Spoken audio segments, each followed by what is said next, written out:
हाँ तो बच्चों, आप लोग तैयार हैं ना। अभी हमने आप लोगों को जो कल का वीडियो था तो उसके पहले आपको लाइन एंड एंगल्स के टाइप्स, और इसके बाद आपको कल के वीडियो में पैरेलल एंड परपेंडिकुलर लाइंस के बारे में जानकारी दी थी। और हो सकता है आप लोगों ने उसके नोट्स बना लिए हों। डेली की डेली आपको नोट्स बनाते जाना है और बिल्कुल क्रमबद्ध तरीके से पढ़ते जाना है। और ख़ास तौर से इस समय दोनों प्रकोप चरम पर चल रहे हैं। एक तो गर्मी, भीषण गर्मी, टेम्परेचर बढ़ गया है। दूसरी ओर इस समय अब हमारे गांव में भी कोरोना पॉजिटिव निकलने लगे हैं। ख़ास तौर से जो इस समय बाहर से हमारे कुछ बंधु मजदूर भाई और आए हैं, तो थोड़ा सा वैसे अधिकारी लोग, बड़े लोग वहाँ पर लगे हुए हैं उनको समझाने के लिए कि जो भी बाहर से आए उन्हें क्वारंटाइन में 14 दिन के लिए रखा जाए। फिर भी आप लोगों से सावधान रहना है जो बाहर से आए हैं, और अपने आप लोगों को तो घर से निकलने ही नहीं है, ठीक है। और इस समय कोरोना पर बहुत चुटकुले भी आ रहे हैं, तुम लोगों ने भी सुने होंगे। आज मुझे एक चुटकुला सुनने को मिला है, तो एक चुटकुला जो है बताया कि जो है इस गर्मी में भी कोरोना नहीं मर रहा है। क्यों नहीं मर रहा है? शायद डर्मीकूल पाउडर लगा के घूम रहा है। तो इस प्रकार से जो है इस समय चुटकुले भी बन रहे हैं। और ये भी है कि हमें संघर्ष के समय, विपरीत परिस्थितियों में भी हंस के गुजारना है। किसी भी संकट को सावधानी से और प्रसन्न चित्त से, हमें डरने की ज़रूरत नहीं है, बल्कि हमें सावधानी की ज़रूरत है। और इसी के साथ मैं आज का टॉपिक शुरू कर रहा हूँ। आज बहुत अच्छा टॉपिक है, ट्राइएंगल। आप परिचित हैं, और ये टॉपिक 6th, 7th, 8th से लेके 9th तक के लिए टच रहेगा। यानी और उधर अगर चाहें तो 5th क्लास, 6th क्लास से नीचे वाले भी, यानी 4th क्लास, 5th क्लास के बच्चे भी इसको पढ़ सकते हैं। लेकिन मतलब कहने का मतलब हमारा यह है कि आज का टॉपिक 4th क्लास से लेके 9th तक के बच्चे इसको देख सकते हैं, और सभी कनेक्ट है एक दूसरे से। थोड़ा सा उसका विस्तार होता जाता है, बाकी जानकारियां तो सब हैं। तो छोटी जानकारी भी हम लोगों को, कभी कभी बड़े बच्चे जो ऊंची कक्षा में पहुंच जाते हैं, हमने बताया था कि अधिकतर वो इस ज्योमेट्री से दूर रहते हैं, तो इस वजह से उनका भी रिवीजन हो जाएगा। और आपको तो ध्यान से एक एक चीज़ लिखते जाना है। देखो जितने जल्दी हो जाए, यदि मैं एक एक की डेफिनेशन लिखूंगा तो थोड़ा समय लगेगा। इसीलिए आप लोग अपने पास में नोटबुक और पेन, डॉट पेन और नोटबुक रख लीजिए, ठीक है। और अब हम स्टार्ट करते हैं। नोटबुक खोल कर रख लीजिए और डॉट पेन, जैसे ही हम लिखने को कहें आपको तत्काल हमारे साथ लिखते भी जाना है, ठीक है ना। समझ गए? ओके। अब देखिए आज का जो टॉपिक है त्रिभुज, इसी को हम कहते हैं ट्राइंगल। ट्राइंगल यानी त्रिभुज। त्रिभुज, त्रि माने 3। हमने क्या कहा था, काफी डेफिनेशंस आपकी उसी नाम में छुपी रहती हैं। यानी 3 भुजाओं से त्रिभुज, 3 भुजाओं से घिरी हुई आकृति को त्रिभुज कहते हैं। 3 साइड्स, 3 भुजाओं से घिरी हुई आकृति को त्रिभुज कहते हैं। इसको हमने नाम दे दिया ABC, ठीक। क्लियर है ना? आप डॉट पेन उठा लीजिए, हेडिंग डालिए त्रिभुज, और लिखिए 3 भुजाओं से घिरी हुई आकृति को त्रिभुज कहते हैं, ठीक। और ये चित्र बना लीजिए, ABC एक ट्राइंगल हो गया, इसमें 3 साइड्स हैं। अब ये आप कहेंगे कि त्रिभुज में कुल कितने अंग होते हैं? त्रिभुज में कुल कितने अंग होते हैं? जैसे हमारे शरीर में आप जानते हो कितने अंग होते हैं, नाक, कान, हाथ, पैर। इसी प्रकार से सामने आपको ट्राइंगल दिखाई दे रहा है, इसमें कुल कितने अंग दिखाई दे रहे हैं? हाँ, कितना? 3। 3 नहीं, इसमें कुल 6 अंग होते हैं। कितने अंग होते हैं? 6 अंग होते हैं। एक तो 3 साइड होती हैं। साइड कौन कौन सी हो गई? AB, BC और CA। AB, BC और CA 3 साइड्स हो गई और 3 एंगल हो गए। एंगल A, एंगल B और angle C। Angle A, angle B और एंगल C। तो 3 साइड्स हो गई और 3 एंगल्स हो गए। इस प्रकार से इसके कुल कितने अंग हो गए? 3 + 3 यानी 6 अंग हो गए। ठीक है, तो पहले तो त्रिभुज की डेफिनेशन, 3 भुजाओं से घिरी हुई आकृति को त्रिभुज कहते हैं। चित्र बना लिया। त्रिभुज में कुल 6 अंग होते हैं, 3 भुजाएं और 3 कोण, यानी कुल 6 अंग होते हैं। अब इसके बाद आते हैं त्रिभुज के प्रकार, टाइप्स ऑफ ट्राइंगल। तो देखो, त्रिभुज वैसे तो हम बता रहे हैं 2 टाइप्स हो गए। एक तो हमने बताया भुजाओं के आधार पर, यानी साइड्स के आधार पर, और दूसरा हो गया कोणों के आधार पर। तो त्रिभुज मुख्य रूप से पहले 2 प्रकार से हो गया, एक तो भुजाओं के आधार पर और दूसरा हो गया कोणों के आधार पर। फिर भुजाओं के आधार पर 3 प्रकार और कोणों के आधार पर 3 प्रकार। ठीक है, समझ में आ रहा है? बिल्कुल। यानी त्रिभुज के टाइप्स में त्रिभुज के 2 प्रकार से हम त्रिभुज के टाइप्स चयन करते हैं।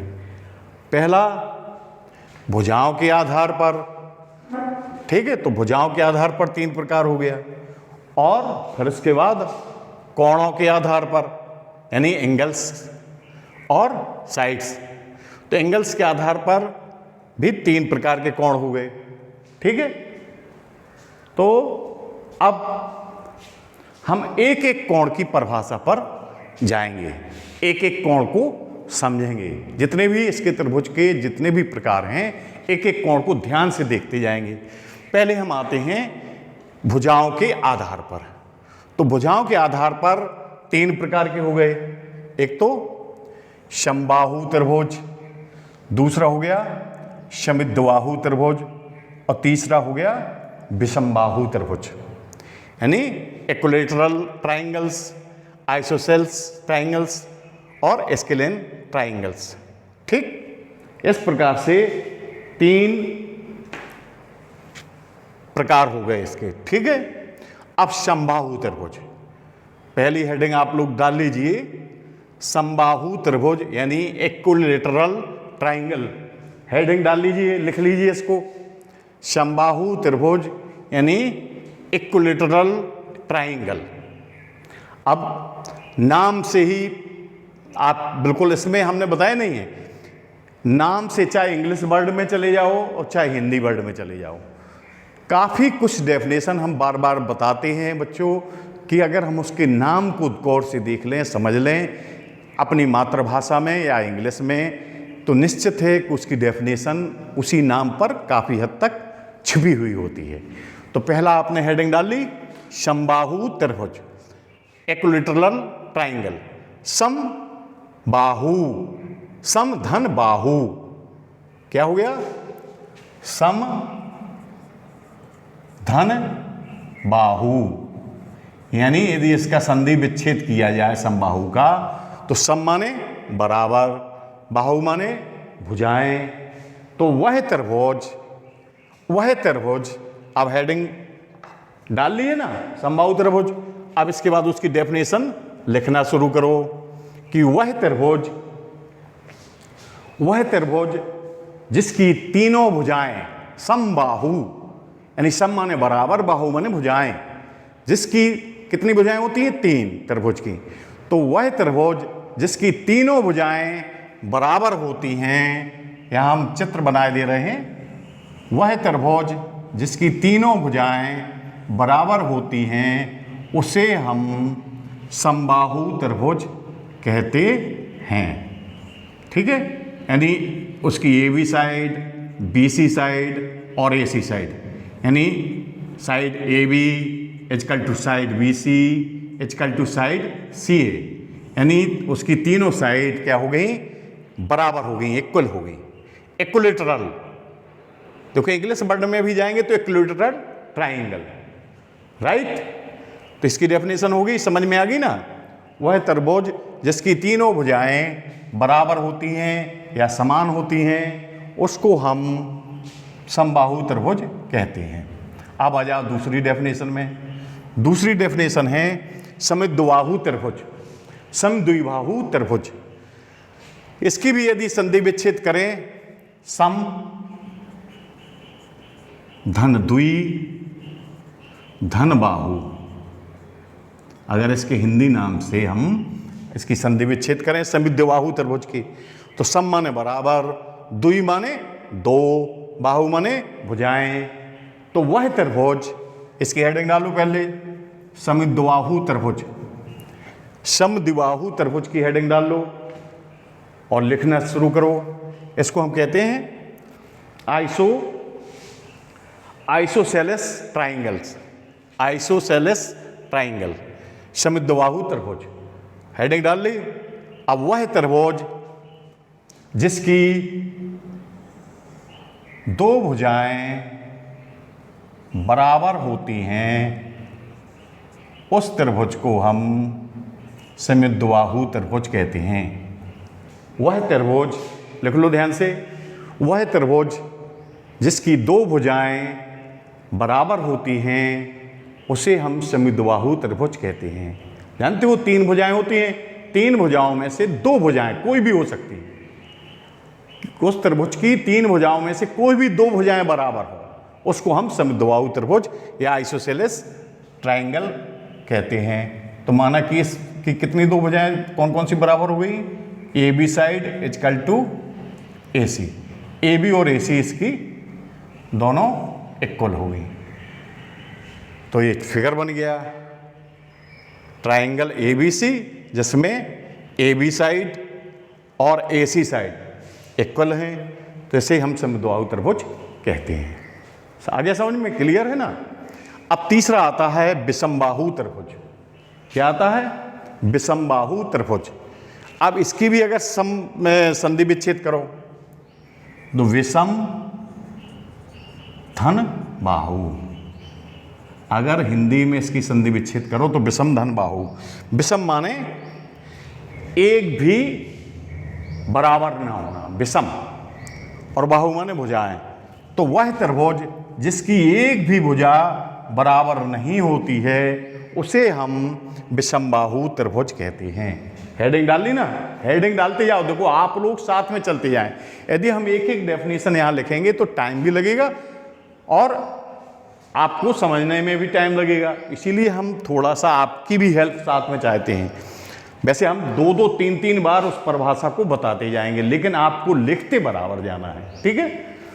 तो विषमबाहु त्रिभुज, वह त्रिभुज जिसकी तीनों भुजाएं अलग अलग होती हैं, यानी तीनों भुजाएं एक समान नहीं होती हैं। अलग अलग का मतलब तीनों भुजाएं एक समान नहीं होती हैं, विषमबाहु त्रिभुज कहते हैं।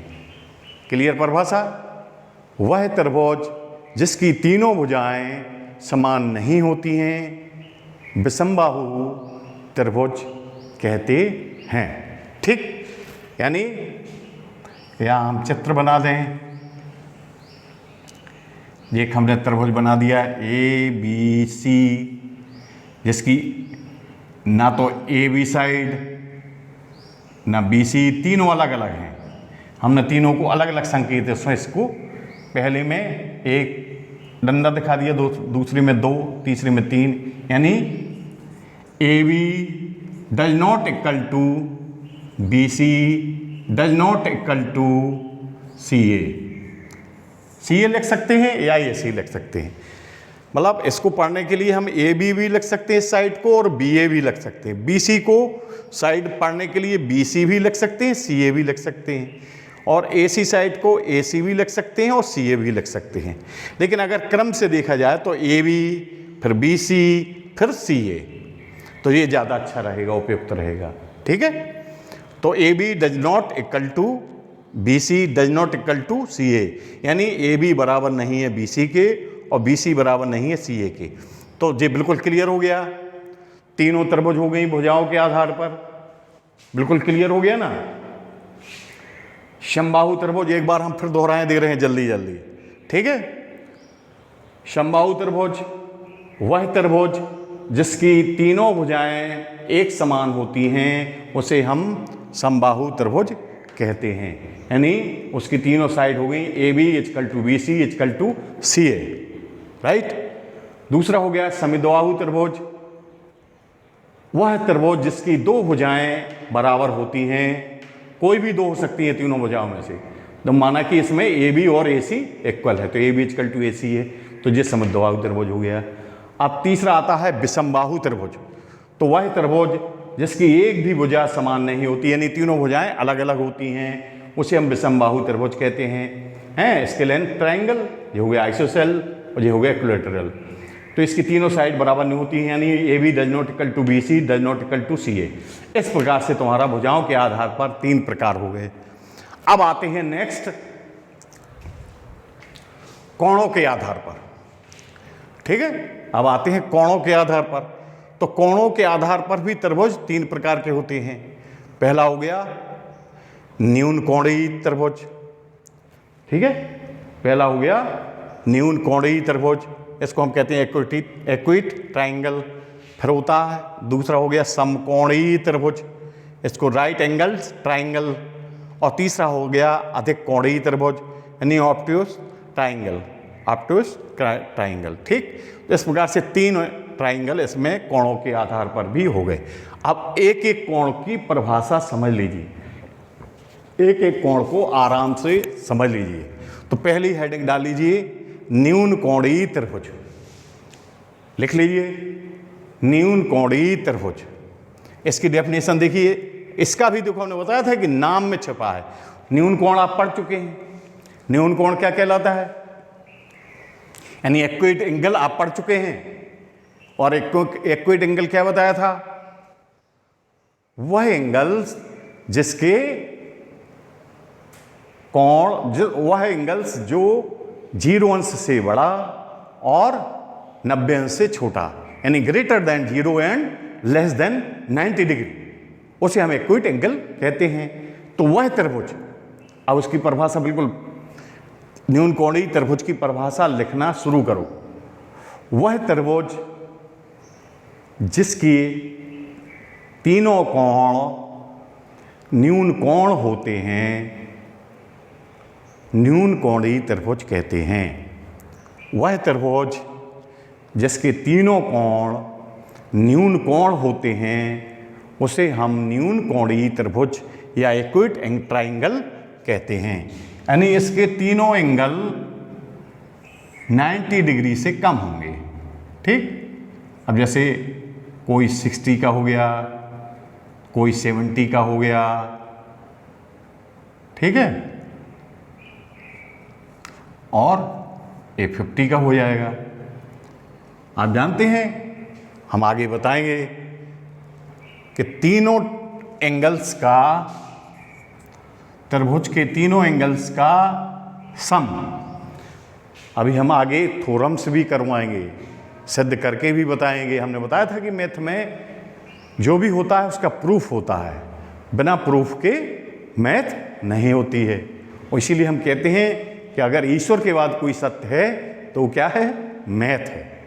इसीलिए तो मैथ पढ़ लो या तपस्या कर लो, बराबर है। अगर मैथ को आप पूर्ण तल्लीनता से लगाने बैठ जाएंगे तो आपको दुनिया की कोई भी याद सब कुछ भूल जाएंगे, मतलब इसी में मग्न हो जाएंगे। इसी का नाम गणित है। तो गणित को हमें बहुत एंजॉय से पढ़ना है, बिल्कुल चुटकियों में गणित बनने लगेगी। Right, okay.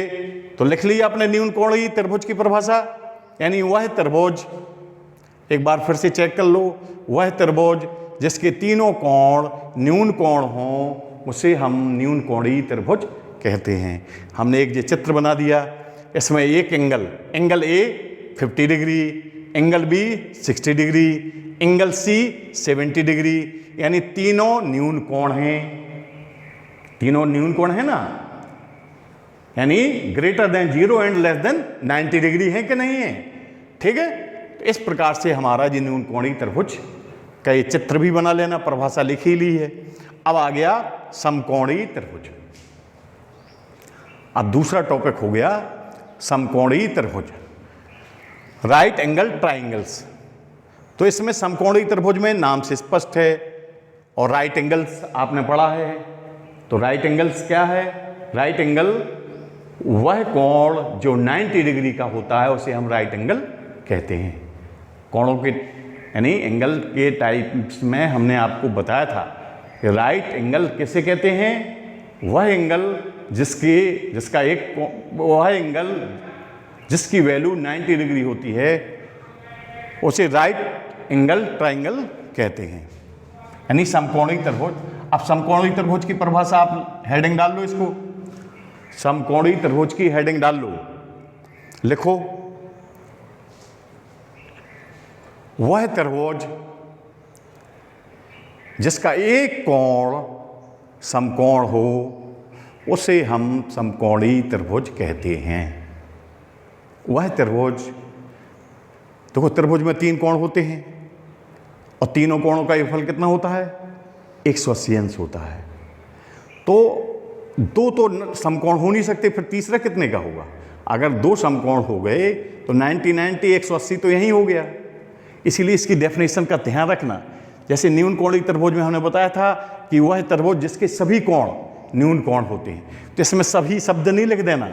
वह कोण, वह त्रिभुज जिसका एक कोण समकोण होता है उसे हम समकोणीय त्रिभुज या राइट एंगल ट्राइंगल कहते हैं।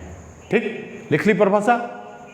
वह त्रिभुज जिसका एक कोण समकोण होता है उसे हम समकोणीय त्रिभुज कहते हैं। ठीक है। अब हम राइट एंगल बना लेंगे। ये हमारा ABC हो गया, जिसमें B हमारा राइट एंगल है, यानी 90 डिग्री का है एंगल B। तो ABC एक जे राइट एंगल ट्राइंगल हो गया। ठीक है, डेफिनेशन भी हो गई। वह त्रिभुज जिसका एक कोण 90 अंश यानी समकोण यानी 90 अंश का हो उसे हम समकोणीय त्रिभुज कहते हैं। ठीक है, ये चित्र बना लेना इसका बगल में। अब आता है तीसरा अधिक कोणीय त्रिभुज, ऑब्ट्यूज ट्राइंगल। ठीक है, अधिक कोणीय त्रिभुज। तो आपने अधिक कोण पढ़ा था ना उस दिन। क्या है अधिक कोण? अच्छा, बिल्कुल राइट, यानी 90 degree greater than 90 degree and less than 180 degree. Right, शाबाश, बिल्कुल ध्यान है। जी कोई डेली का डेली पढ़ता जाएगा, जो बच्चे उसको कभी ध्यान नहीं भूलेगा। ठीक है, यानी एक बार आपने हम क्लास में पढ़ा हमसे, फिर इसके बाद आपने एक बार उसको नोट्स में लिखा, फेयर किया, फेयर करने के बाद फिर इसके बाद शाम को एक बार और रिवीजन कर लिया, बिल्कुल स्थायी रूप से आपको याद हो जाएगा। तो यानी ऑब्ट्यूज एंगल यानी अधिक कोण क्या बताया था? Greater than 90 degree and less than 180 degree, यानी वह कोण जो 90 अंश से बड़ा होता है और 180 अंश से छोटा होता है। तो अधिक कोणीय त्रिभुज उसी से जुड़ा हुआ परिभाषा होगी। लिखो इसका हेडिंग डाल लो, हेडिंग डाल लो, अधिक कोणीय त्रिभुज ऑब्ट्यूज ट्राइंगल, हेडिंग डाल लो। अब इसकी डेफिनेशन लिखो। वह त्रिभुज जिसका एक कोण अधिक कोण होता है, अधिक कोणीय त्रिभुज कहते हैं। वह त्रिभुज, फिर से दोबारा हम रिवीजन कर रहे हैं, वह त्रिभुज जिसका एक कोण अधिक कोण होता है, अधिक कोणीय त्रिभुज कहते हैं। अब इसका चित्र देखो, हैं, चित्र बना लेंगे। अधिक कोण यानी 90 अंश से बड़ा और 180 अंश से छोटा होना चाहिए। यानी जैसे अगर हमने यहाँ पर 120 अंश का बना दिया, माना कि 120 डिग्री, तो ये भी अधिक कोण हो गया। एक कोण इसका 120 का हो गया। तो त्रिभुज ABC जिसका कोण भी यानी एंगल भी 120 अंश का है, यानी अधिक कोण है। ठीक, तो ये चित्र बन गया एक, ठीक है, अधिक कोणीय त्रिभुज का। तो इस प्रकार से आप देख रहे हैं कि परिभाषा हमारी टाइप्स ऑफ ट्राइंगल्स कंप्लीट होते हैं। ठीक है, फिर एक बार हम इसको रिवीजन करें दे रहे हैं कोणों के आधार पर। पहला हो गया न्यून कोणीय त्रिभुज यानी एक्यूट ट्राइंगल, वह ट्राइंगल जिसके तीनों कोण न्यून कोण होते हैं, न्यून कोणीय त्रिभुज कहलाता है। ये चित्र बना दिया, तीनों कोण इसके माना कि मान लिया 50, 60 और 70 अंश के हैं। ठीक है। दूसरा हो गया समकोणीय त्रिभुज, वह कोण जिसका कम से कम एक कोण समकोण हो, समकोणीय त्रिभुज कहते हैं। और तीसरा हो गया अधिक कोणीय त्रिभुज, वह त्रिभुज जिसका एक कोण कम से कम एक कोण अधिक कोण हो, उसे हम अधिक कोणीय त्रिभुज कहते हैं। तो इसका एक फॉर एग्जाम्पल, एक कोण इसका कितना हो गया 120। और हम जानते हैं, क्या जानते हैं कि त्रिभुज के तीनों कोणों का एक फल कितना होता है 180 डिग्री होता है। हमने जब यहाँ ध्यान क्यों कराया था, क्योंकि अगर हम ये न्यून कोण लिखते जाएं तो ये भी हम ध्यान दें न्यून कोण लिखने में कि इनका सम यानी इनका योग, तीनों का योग कितना आना चाहिए 180 आना चाहिए। ठीक, ओके। इस प्रकार से हमारा ट्राइंगल, इसके टाइप्स, इसकी डेफिनेशंस, सबकी पहचान, आप एक एक को पहचानने लगेंगे, एक एक का नाम सहित उसकी पूरा उसका जो है आपने लोगों ने परिभाषा में लिख लिया है, कोई भी भूलेंगे नहीं।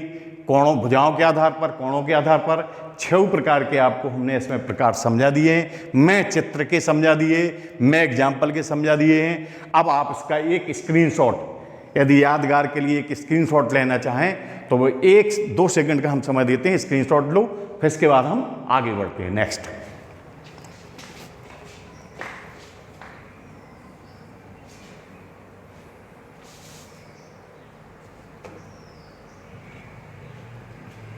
ठीक, ओके। तो हम इसको अब साफ करते रहें।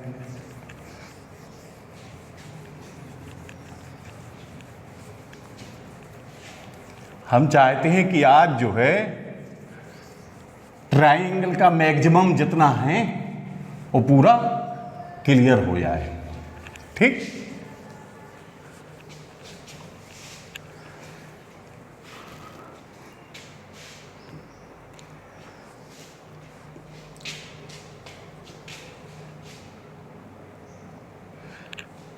हमने तुम्हें बताया है कि त्रिभुज के तीनों कोणों का योगफल कितना होता है 180 अंश होता है। तो इसको हम प्रूफ करके, थोड़ा सा ये प्रूफ है, छोटा सा प्रूफ है, इसको अब तुम लोगों को दिखा दें, अच्छा भी लगेगा। और इसके बाद हम फिर त्रिभुजों के कुछ और परिगुणों पर हम चलेंगे, तो जो उसकी क्वालिटीज़ हैं त्रिभुज की उस पर चलते हैं। तो इसके पहले हम वो समझाएं आपको, तो त्रिभुज के एक कोण के बारे में और समझ लीजिए।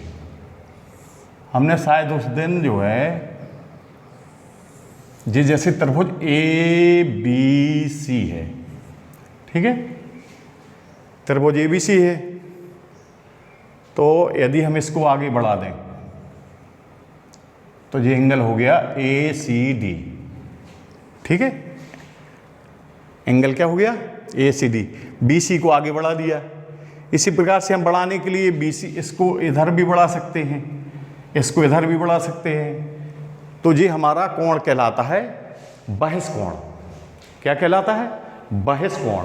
इसको हम कहते हैं exterior angle of triangle. Exterior angle of triangle यानी त्रिभुज का बहिष कोण। ठीक है। और इसकी परिभाषा, थोड़ी सी परिभाषा है, हम इसको लिखवा दे रहे हैं, थोड़ा सा इसको समझ लो कि बहिष कोण किसे कहते हैं ये, क्योंकि बहुत काम भी आएगा आगे वाली कक्षाओं में भी। तो बहिष कोण हमने क्या बताया? Exterior angle of triangle. Exterior angle of triangle. ठीक, किसी त्रिभुज का बहिष कोण। अब इसकी जो डेफिनेशन है वो है किसी त्रिभुज का बहिष कोण, किसी त्रिभुज का बहिष कोण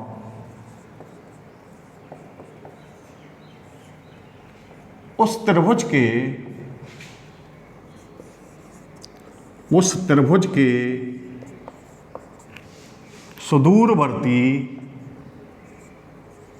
सुदूरवर्ती अंतःकोणों के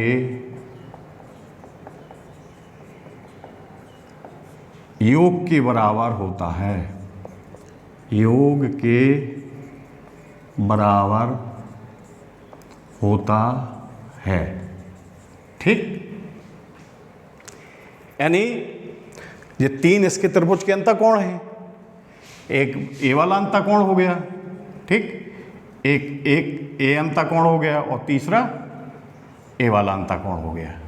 ये त्रिभुज के तीनों अंतःकोण हो गए और जे वाला बहिष कोण हो गया। तो हमने क्या परिभाषा बताई कि किसी त्रिभुज का बहिष कोण उस त्रिभुज के सुदूरवर्ती, तो सुदूरवर्ती जे है दो अंतःकोण, दे तो नजदीक वाला अंतःकोण हो गया। तो इसको छोड़ करके किसी त्रिभुज के सुदूरवर्ती अंतःकोणों के योगफल के बराबर होता है। यानी एंगल बहिष कोण एंगल ACD। हमने बताया कि जिस एंगल को आपको प्रदर्शित करना है उसको हम मिडल में लिखेंगे, बीच में, ये लिखने की विधि होती है। तो एंगल ACD ये हमारा बहिष कोण हो गया और ए एंगल त्रिभुज के इस एंगल और इस एंगल के योग के बराबर होता है। तो इस एंगल को हम क्या लिख सकते हैं? चाहे अब जैसे एंगल ए को लिखना है, एंगल ए को लिखने की विधि क्या होगी? वो बीच में आना चाहिए। तो चाहे हम BAC लिख दें और चाहे CAB लिख दें, यानी एंगल BAC प्लस, अभी B को लिखना है तो एंगल ABC, इसको हम CBA भी लिख सकते हैं। यानी जिस एंगल को लिखना है वो मिडल में आना चाहिए। अगर B को लिखना है तो कोण B, और जी अगल बगल वाले हम इधर उधर भी बदल सकते हैं। तो क्लियर हो गया? किसी त्रिभुज का बहिष कोण उसके सुदूरवर्ती अंतःकोणों के योगफल के बराबर होता है। यानी बहिष कोण ACD बराबर सुदूरवर्ती अंतःकोण हो गए, एक तो कोण A और एक हो गया कोण B। इन दोनों कोणों के यानी एंगल A और एंगल B के योगफल के बराबर होता है। इसे हम त्रिभुज का बहिष कोण कहते हैं। ठीक है, तो इसको लिख लो, थोड़ा लिख लो या फिर स्क्रीनशॉट ले लेना। ठीक है,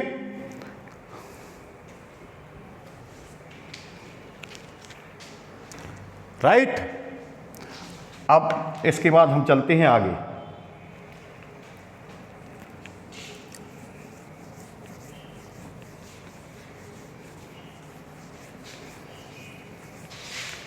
अब जैसे हम बार बार कह रहे हैं कि त्रिभुज के तीनों कोणों का एक फल 180 अंश होता है। प्रूव दैट, सिद्ध कीजिए कि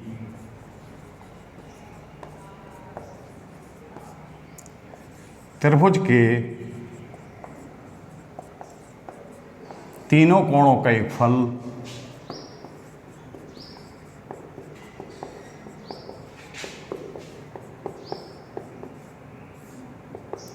180 अंश या 180 डिग्री होता है।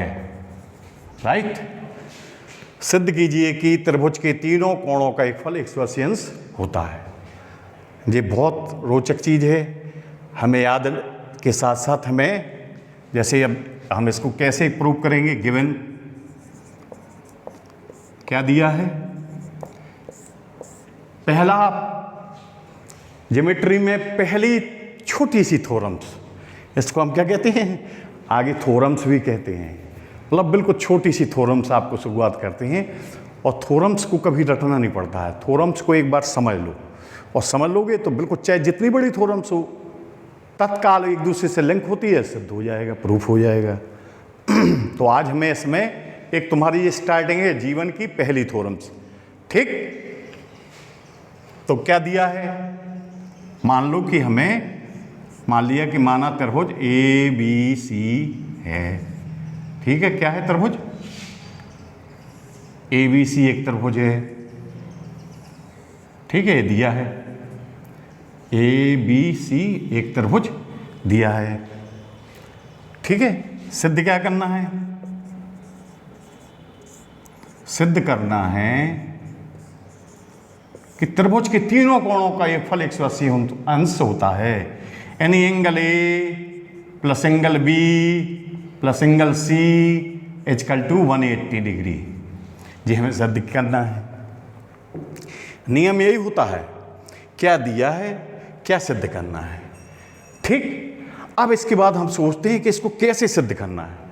तो इसको सिद्ध करने के लिए, किसी भी चीज़ को सिद्ध करने के लिए हम कॉन्स्ट्रक्शन की सहायता लेते हैं, यानी रचना की सहायता लेते हैं। कुछ न कुछ हमें उसमें ऐसा जोड़ना ओढ़ना पड़ता है, रचना करनी पड़ती है, जिससे वो नियम फॉलो हो जाए।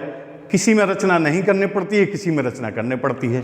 हमने क्या किया, इसमें हमें रचना क्या करनी है, हमने इस BC के पैरेलल बिंदु A से होती हुई, पॉइंट A से होती हुई BC के पैरेलल हमने XY या MN मान लो, कोई भी मान लो, कोई दिक्कत नहीं है।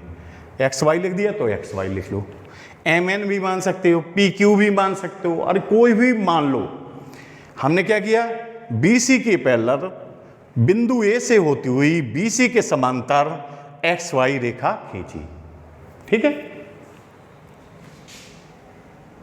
तो ये रचना में आ जाएगा। क्या रचना की हमने,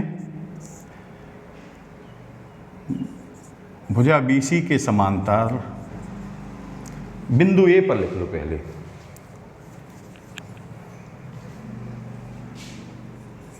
बिंदु A पर BC के समांतर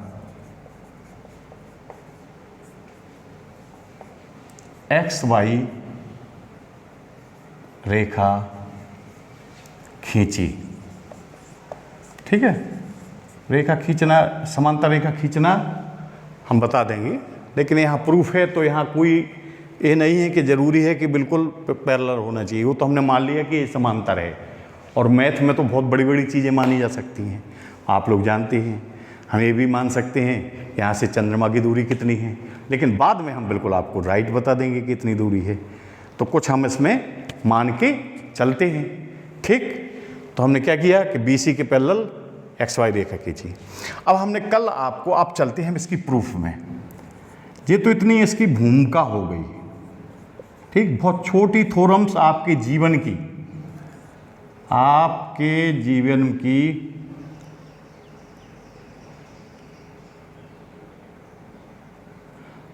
आपके जीवन की पहली यानी उत्पत्ति, इसी को हम कहते हैं प्रूफ, ठीक है। तो इसकी हमें उत्पत्ति हमें याद करना है, यानी प्रूफ करना है। तो आपके जीवन की पहली थ्योरम्स है, छोटी सी थ्योरम्स। अब इसको थोड़ा सा पहले समझ लो, फिर हम प्रूफ पर पहुंचेंगे। BC के पैरेलल क्या हो गया, BC पैरेलल XY, यानी BC के पैरेलल हमने XY रेखा खींची। तो हमने तुम्हें बताया था कि A वाला एंगल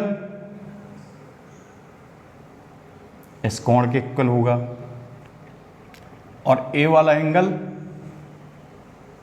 एस कोण के एंगल होगा, क्योंकि अगर एक्स वाई और बी सी एक पैरेलल रेखा है और मान लो कि ये ए सी ए बी तिर्यक रेखा है, जो तिरछी रेखा हमने बताई थी तिर्यक रेखा है, तो इसके एकांतर कोण ये आपस में बराबर होते हैं। अगर इसमें ए सी एक तिर्यक रेखा मान लेते हैं तो इसका एंगल वाई ए सी या सी ए वाई बराबर होगा ए सी बी के, और इसमें एंगल बी ए एक्स बराबर होगा ए बी सी के। ठीक, तो पत्ती हम यहीं से लेके चलते हैं, चूंकि सिंस क्या है, हम जानते हैं कि बी सी पैरेलल है एक्स वाई। ये हमें कहाँ से पता चला? रचना से। ये भी हमें दिखाना पड़ेगा कि ये हमें कहाँ से जानकारी प्राप्त हुई, ये हम जानते हैं। तो एंगल, अगर इसमें अब दो कंडीशन आती हैं कि बी सी पैरेलल है एक्स वाई, और मान लो कि ए बी एक तिर्यक रेखा है, ए बी एक तिर्यक रेखा है। ठीक है, जब ए बी एक तिर्यक रेखा है तो एंगल बी ए एक्स, चाहे एक्स ए बी जो भी अच्छा लगे, एंगल एक्स ए बी, ठीक है, angle X A B equal to angle A B C, A B C. क्यों? इसको डाल दो एक क्वेश्चन नंबर फर्स्ट। क्यों? एकांतर अंतः कोण है। क्या है? एकांतर अंतः कोण है। ठीक है, अब दूसरे पे आ जाओ, यानी बी सी पैरेलल है एक्स वाई, कहाँ से? रचना से। अभी हमने तिर्यक रेखा ए बी ली थी, अब ये भी तिर्यक रेखा ले लें ए सी। ए सी एक तिर्यक रेखा है, ए सी एक तिर्यक रेखा है, ए सी एक तिर्यक रेखा है, तो इसके एंगल अब कौन कौन से एंगल? वाई ए सी, ये वाला एंगल इक्वल टू होगा A C B, angle Y A C equal to angle A C B. इसको डाल दो एक क्वेश्चन नंबर सेकंड। इसको भी हम लिख देते हैं एकांतर अंतः कोण। ठीक, तो इतना लिख लिया। अब इसको लिख लो पहले, ठीक है, क्योंकि ब्लैक बोर्ड आपका व्हाइट बोर्ड पूरा भर गया है, तो इसको हम थोड़ा सा अब आगे और सिद्ध करेंगे। वैसे सिद्ध करने के लिए तो ये जगह है हमारे पास, इतने में हम वैसे यहाँ सिद्ध करा सकते हैं, आप लोग कहें तो। ठीक है, हो जाएगा यहाँ। अब समीकरण फर्स्ट और सेकंड से एक बात ध्यान रखना कि देखिए, इन तीनों कोणों को यदि गौर से देखो, चूंकि BC के पैरेलल हमने एक्स वाई रेखा खींची जो बिंदु ए से होकर जाती है, तो जे एक्स ए वाई क्या होगी? एक्स ए वाई एक सीधी रेखा है, स्ट्रेट लाइन है कि नहीं है? सीधी रेखा है, तो इसका जो स्ट्रेट लाइन पर एंगल बनता है, यानी एंगल एक्स ए वाई पूरा कंप्लीट एंगल, पूरा कंप्लीट एंगल ले रहे हैं हम, कितने का होगा? स्ट्रेट लाइन पे कितने अंश का कोण बनता है? 180 का बनता है कि नहीं बनता है? चूंकि एक्स ए वाई एक सीधी रेखा है, तो एंगल एक्स ए वाई बराबर 180। अब एक्स ए वाई में कितने कोण शामिल हैं? पहला तो एक शामिल है angle X A B plus angle B A C plus angle Y A C बराबर 180। ठीक है, ठीक है, इसके 3 एंगल हो गए। अब देखो समीकरण फर्स्ट और सेकंड से, समीकरण फर्स्ट व सेकंड से गौर से देखो। समीकरण फर्स्ट में एक्स ए बी बराबर क्या है, A B C. X A B बराबर क्या है, ए बी सी। चूंकि हमें सिद्ध क्या करना है, angle A plus angle B plus angle C बराबर 180। हमारा लक्ष्य यही है, टारगेट यही है। तो हम एक्स ए वाई की जगह समीकरण फर्स्ट से एक्स ए बी की जगह क्या रख देंगे, ए बी सी। तो यहाँ हमने ए बी सी रख दिया, प्लस ये बी ए सी हम ज्यों को तो लिख देंगे, प्लस वाई ए सी बराबर क्या है, समीकरण सेकंड से वाई ए सी बराबर है ए सी बी, यानी वाई ए सी बराबर है ए सी बी। तो हमने यहाँ पर वाई ए सी की जगह ए सी बी रख दिया, बराबर 180 डिग्री। अब अगर हम इसको कोण क्रम से लिख लें, ये देखो विस्तृत रूप से कोण लिखे हैं, यानी हमने ये बताया था जो बीच में वर्ड लिखा होता है वही कोण माना जाता है। तो देखो बी ए सी क्या हो गया, angle A, plus A B C क्या हो गया, angle B, plus A C B क्या हो गया, angle C, equal to 180 degree. Hence proved इति सिद्धम। नीचे की लाइन दिखा रही है कि नहीं दिखा रही है, नहीं तो हम यहाँ ऊपर लिख दें। ठीक है, अगर ये ना दिख रहा होगा तो यानी angle A plus angle B plus angle C equal to 180। Hence proved इति सिद्धम। इस प्रकार से ये तुम्हारे जीवन की पहली थ्योरम्स है।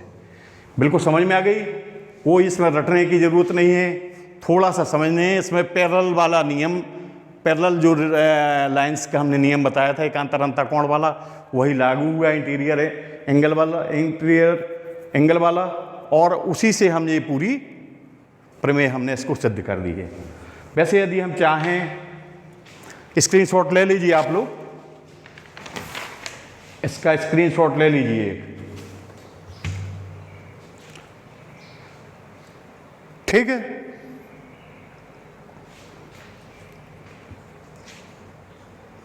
ओके, ले लिया स्क्रीनशॉट। अब देखो यदि हम इसको और साधारण भाषा में देखें, घर पे हम प्रैक्टिकल भी कर सकते थे। हम सोचा था कि एक तुम लोगों को दिखा देंगे, लेकिन फिर भी तुम लोग अब घर पे करना एक प्रैक्टिकल, हम बताए दे रहे हैं, अब तुम लोग प्रैक्टिकल करना उसको।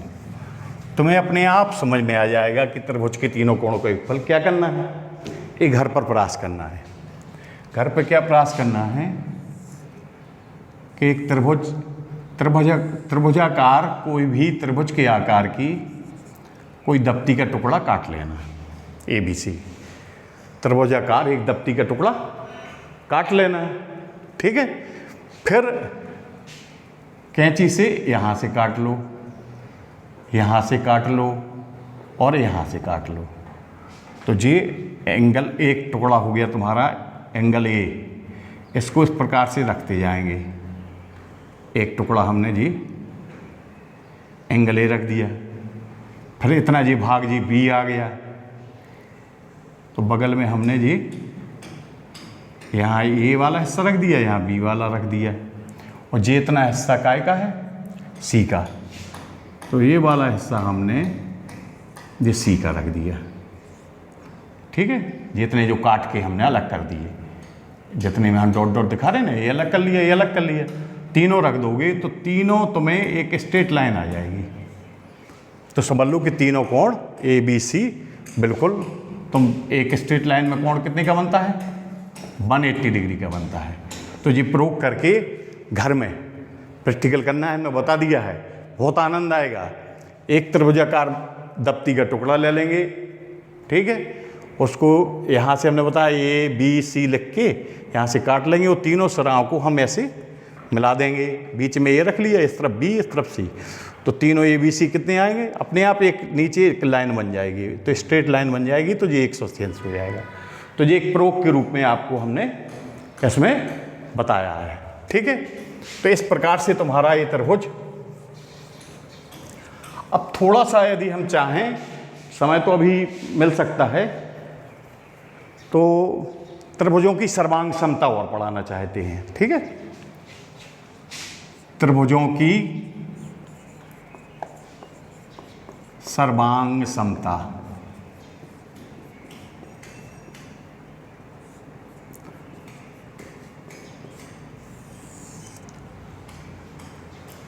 और एक होती है समरूपता, समरूप और सर्वांग सम। तो किसी भी चीज का सर्वांग सम होता है, सर्वांग सम। अगर इसकी संधि विच्छेद करें, सर्व सर्व धन अंग धन समता, यानी किसी की भी सर्वांग समता ले लें तो सर्व धन अंग धन समता, सर्वांग समता, यानी जिसके सभी अंग समान होते हैं उसे सर्वांग सम कहते हैं। ठीक है, तो अब यहां हम पढ़ रहे हैं त्रिभुजों की सर्वांग समता, यानी त्रिभुजों के सभी अंग समान होते हैं उसे हम त्रिभुजों की सर्वांग, जिन दो त्रिभुजों के सभी अंग समान होते हैं उसे हम त्रिभुजों की सर्वांग समता कह देंगे।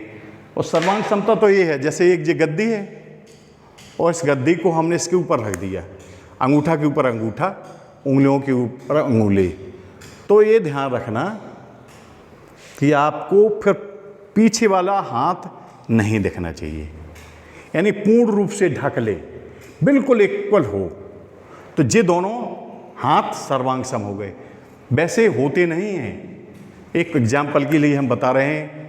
वैसे कहा गया है कि अधिकतर जिस हाथ का या जिस पैर का हम ज़्यादा यूज करते हैं, कुछ लोग बाएं हाथ का ज़्यादा प्रयोग करते हैं, तो बाएं हाथ ज़्यादा मजबूत हो जाता है और इसमें थोड़ा बहुत अंतर आ जाता है, और जिस कोई दाहिना हाथ प्रयोग करता है तो थोड़ी अंतर हो जाएगा, लेकिन नॉर्मल होता है। लेकिन तुम्हें उस आशय से समझना है कि हम किसी चीज़ को सर्वांग सम दोनों जब होंगे, जब उस चीज़ को हम चाहे पहले वाली चीज़ के ऊपर को दूसरी चीज़ को रख दें या चाहे दूसरी वाली चीज़ को हम पहले के ऊपर रख दें तो सर्वांग सम हो जाएगा। ठीक है, और समरूपता क्या है? इसको हम कहते हैं कॉन्ग्रुएंस, कॉन्ग्रुएंस ऑफ ट्राइंगल्स। अब हो गया समरूप, समरूप हो गया समधन रूप। इसकी अगर संधि विच्छेद करें तो सम धन रूप, समरूप। वह दो त्रिभुज अगर त्रिभुजों की समरूपता में हो जाएंगे, जो रूप में समान हो तो उसे समरूप कहते हैं। तो अगर थोड़ा सा एक एग्जाम्पल बताएं दे रहे हैं हम, जैसे सर्वांग सम होंगे, अगर दो त्रिभुज सर्वांग सम हैं, जैसे जो दो त्रिभुज हमने बनाए हैं ए बी सी, एक बना दिया पी क्यू आर, तो यदि ये सर्वांग सम है तो यदि चाहे हम पी क्यू आर को ए बी सी के ऊपर रख दें तो ए बी सी पूरा ढक जाना चाहिए, और चाहे ए बी सी को हम पी क्यू आर के ऊपर रख दें तो पी क्यू आर ढक जाना चाहिए। तो ये क्या हो गए? दोनों सर्वांग सम हो गए। ठीक है, समरूप क्या है कि रूप में समान है। जैसे एक त्रिभुज बनाया हमने, ये बना दी हमने इतना, ठीक है, और एक त्रिभुज हमने बना दिया ये, तो देखो आकार में तो दोनों अलग अलग हैं, ये आकार में समान है और ये रूप में समान है। सर्वांग समता में आकार में समानता होती है, इसमें रूप में समान है। ये भी राइट ट्रायंगल है, ये भी राइट ट्रायंगल है, लेकिन एक छोटा है एक बड़ा है। तो कहने का मतलब जे इसका 90 डिग्री तो जे भी कोण इसका बराबर है। जे अगर इसका 30 डिग्री है तो यहाँ भी ये 30 डिग्री है, यहाँ ये 60 डिग्री है तो यहाँ भी ये 60 डिग्री है। तो ये क्या हो गया? समरूप, और ये हो गया सर्वांग सम। दोनों में डिफरेंस समझ में आ गया? समरूप और सर्वांग सम। ठीक है, तो अगर हम इसको एग्जाम्पल अपने ऊपर लें तो दो मनुष्य समरूप तो हो सकते हैं, लेकिन सर्वांग सम नहीं हो सकते, चाहे जुड़वां बच्चे क्यों ना हो।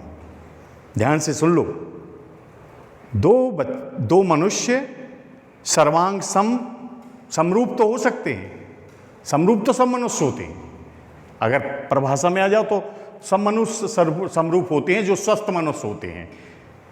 अब इसमें भी तुम कहोगे ठीक है, अगर कोई सब स्वस्थ मनुष्य हैं, कोई उनका अंग भंग नहीं है, तो यानी आँख के नीचे नाक, नाक के नीचे मुँह, हाथ पैर, ये सब रूप में तो समान है, समरूप तो हैं, लेकिन सर्वांग सम नहीं हो सकते हैं। चाहे जुड़वां भाई क्यों ना हो, ऐसा नहीं हो सकता है कि एक भाई का हाथ जितना है उतना ही दूसरे भाई का हाथ हो, एक भाई का जितना सिर हो दूसरे भाई का उतना ही सिर हो। पूरे रूप में तो दोनों समान हैं, क्या रूप में तो सभी मनुष्य समान हैं, लेकिन दोनों सर्वांग सम नहीं हो सकते हैं।